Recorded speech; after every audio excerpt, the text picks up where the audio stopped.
जय श्री श्याम दोस्तों, आस्तिक कहानियों में आपका स्वागत है। वैशाख मास महत्तम 17वां अध्याय। श्रुति कीर्ति बोले, हे मुनिवर, मैंने वैशाख के फलदायक सब धर्म सुने, परंतु सुनते सुनते अभी मेरी तृप्ति नहीं होती है। अतएव भुक्ति मुक्ति के दाता विष्णु भगवान को प्रसन्न करने वाले दिव्य धर्मों का वर्णन करिए। राजा के इन वचनों को सुन अति प्रसन्न हो श्रुतदेव जी बोले, हे राजन, मैं पाप को नष्ट करने वाली एक कथा फिर कहता हूँ, तू चित्त लगाकर सुन। यह वैशाख के धर्म संबंधी मुनियों द्वारा प्रसिद्ध है। पंपा तीर पर एक शंख नाम का महायशस्वी ब्राह्मण सिंह के बृहस्पति में गोदावरी नदी के किनारे आया और भीमरथी के पार कंटक युक्त और पहाड़ी वन में गया, जहाँ न कोई मनुष्य था न ही जल था। ऐसे वैशाख के ताप से कठिन मध्याह्न के समय वह ब्राह्मण वृक्ष की छाया में बैठ गया। उसी समय एक दुराचारी व्याध धनुष लेकर आया। उसने सूर्य के समान चमकते हुए कुंडल पहने हुए ब्राह्मण को देखकर बांध लिया और उसने कुंडल, जूता, छत्र, रुद्राक्ष की माला, कमंडल सब छीन लिए और फिर छोड़ दिया।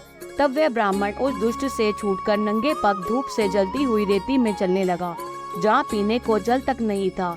पाँव जलने से बहुत व्याकुल हो बैठकर हाय हाय करने लगा, जिसको सुनकर वह व्याध शीघ्र ही उसके पास गया और मुनि को दुखी व्याकुल देख उसके हृदय में दया उत्पन्न हुई और सोचने लगा कि उसके नए जूते तो मैंने ले लिए हैं। अतः उसने तो उस ब्राह्मण को, जिसके पांव धूप से जल रहे थे, अपनी पुरानी जूती दे दी। उन जूतों को लेकर ब्राह्मण अत्यंत सुखी हो व्याध को आशीर्वाद देने लगा कि तू सुखी हो, तेरे वैशाख में जो यह दान दिया है, इससे तेरे पुण्य उदय हो आए हैं, जिसके प्रभाव से विष्णु भगवान भी प्रसन्न हो जाते हैं। ऐसे वाक्य सुनकर व्याध अत्यंत विस्मित हो ब्राह्मण से बोला, हे महाराज, मैंने आपकी वस्तु लेकर पुरानी दी है, भला इससे मेरा क्या पुण्य है? हे ब्राह्मण, वैशाख धर्म क्या है और हरि कौन है, ये आप मुझसे कहिए। व्याध के ऐसे वचन सुनकर शंख प्रसन्न हुए और वैशाख की प्रशंसा करने लगे कि सब धर्मों का फल तो जन्म जन्मांतर से मिलता है, परंतु वैशाख में इस पापाचारी दुर्बुद्धि दुरात्मा व्याध ने पात्र दान किया, जिसके फल से तत्काल सद्बुद्धि हो आई। संपूर्ण दान, तप, बड़े बड़े यज्ञ तथा तीर्थ यात्रा करने से विष्णु भगवान प्रसन्न नहीं होते हैं, परंतु वैशाखोक्त धर्म करने से प्रसन्न होते हैं। इस माधव मास में जो कृत्य थोड़े से धन से सिद्ध होते हैं, वह बहुत खर्च करने पर अथवा दान या धर्म यज्ञ के करने से सिद्ध नहीं होते हैं। इस मास में ताप नाश करने वाली पादुका तूने मुझको दी, जिससे भगवान तेरे ऊपर प्रसन्न हो गए। अब तुझे कल्याण की प्राप्ति होगी। जब मुनीश्वर ऐसा कह रहे थे, उसी समय मृत्यु द्वारा प्रेरित बड़ा बली सिंह व्याध के वध के लिए अत्यंत क्रोध कर दौड़ता हुआ आया। बीच में देवयोग से देव कल्पित हाथी को देखकर पहले उसको मारने का महान उद्योग करने लगा। उस वन में उन दोनों सिंह और हाथियों का ऐसा संग्राम हुआ कि दोनों थक कर गिर पड़े और दोनों एक दूसरे को देखते पड़े रहे।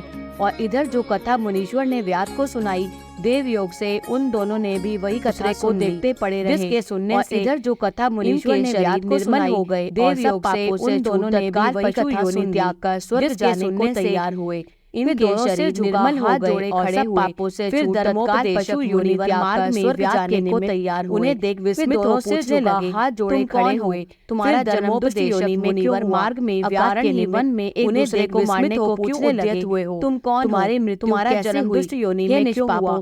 सब कथा विस्तार में एक दूसरे को मारने को क्यों उद्यत ऐसा कहने पर वह कहने लगे, कैसे हुई? मतंग होने के दंतिल और कोलाहल दो पुत्र हुए, कहो। शाप दोनी के ऐसा कहने पर वह कहने लगे, एक दिन हम मतंग से हमारे पिता दंतिल और कोलाहल दो पुत्र हुए, संपूर्ण धर्मों के जानने वाले ये नाम हुए। हे पुत्रों, एक दिन हम मधुसूदन हमारे प्रिय मास में वैशाखोक्त धर्मों को करो के जानने वाले बंधन की निवृत्ति हो, परंतु भगवान से ये हमारी समझ में कुछ भी नहीं आया। धर्मों को करो जिससे संसार बंधन की निवृत्ति हो आया, परंतु दुलाहल से ये हमारी समझ में कुछ भी नहीं आया। लालसा वाले हमारे पिता ने क्रोधित और शाप को अत्यंत क्रोध आया। हे दंतिल, अपने कोलाहल के कारण तू सिंह होगा, तब धर्म की लालसा वाले हमारे पिता ने क्रोधित और शाप बहुत दुखी होकर शाप निवृत्ति अपने क्रोध के कारण करने लगे होगा, तब पिता ने शाप कोलाहल हाथी बताया।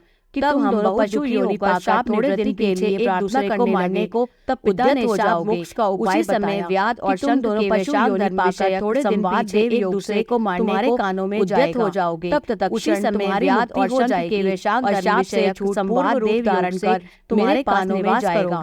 तब पिता के इस शाप से हमको पशु योनि मिली और शाप से अब जो पूर्व रूप धारण कर आपने मेरे पास निवास देव योग से हम पिता के इस शाप से हमको पशु योनि मिली और अब जो कुछ के प्रभाव से तत्काल मुक्ति हो आई। देव योग से हम दोनों ने मुनीश्वरों को नमस्कार दिव्य संवाद से आज्ञा मांग के पिता के तत्काल मुक्ति हो आई। सो सब कथा दोनों ने मुनीश्वरों को नमस्कार देखो वैशाख का कैसा महात्म अपने पिता के पास चले इस प्रकार कहा। सब कथा व्याध अपने शस्त्र ने व्याध को सुनाई। देखो वैशाख का कैसा महात्म है। ऋषि से मुनि ने इस प्रकार कहा। जय श्री श्याम। अपने शस्त्र फेंक कृपालु निष्प्रिय प्रबल बुद्धि ऋषि से कहने लगा।